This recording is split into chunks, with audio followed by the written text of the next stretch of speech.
तसेच भीमाईला दिवस होते बाबासाहेबांच्या वेळेस. तेव्हा बाबासाहेबांच्या आत्याबाई मीरा आत्या त्यांनी विचारलं, अगं भीमाई तुला सुद्धा डोहाळे लागले असतील, काय खावं असं वाटते? तर माता भीमाई म्हणे, वंश मला नाही का म्हणे पुस्तकच वाचावं असं वाटते म्हणे. आणि काल परवा एका माझ्या शेजारच्या वहिनीला दिवस आहे.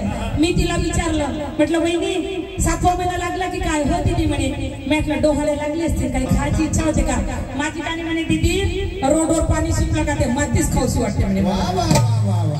मला नाही का दिदी म्हणे, ते गौरी नाही राहत का म्हणे, शेणाची गौरी, त्या गौरी जाळली का तिच्या कोळसच खाऊशी वाटते म्हणे. काल गाणी म्हणे, तुमच्या भावाला झपकन झापड मारली म्हणे. म्हटलं काऊन? पुरीचे 4-5 लेखनाच खाऊन टाकले म्हणे.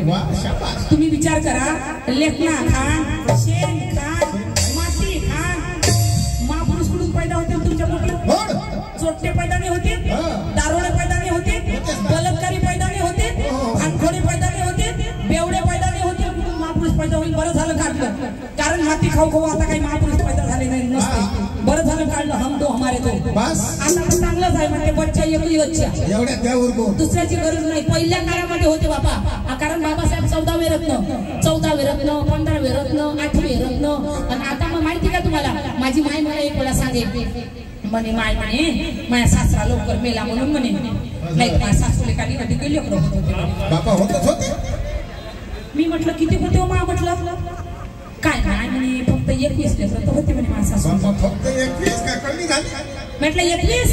ओ माय 2 लेकरांना आम्ही भागड्या बशी होतो. म्हटलं 21 लेकरं तरी तुझी सासू जेवाडच होती काय? त्या सासूचं लग्न पिकअप सगळं आवडेल होतं माय. म्हटलं 2 लेकरात आमचं काम भारी होऊन जाते. म्हटलं बाबासाहेब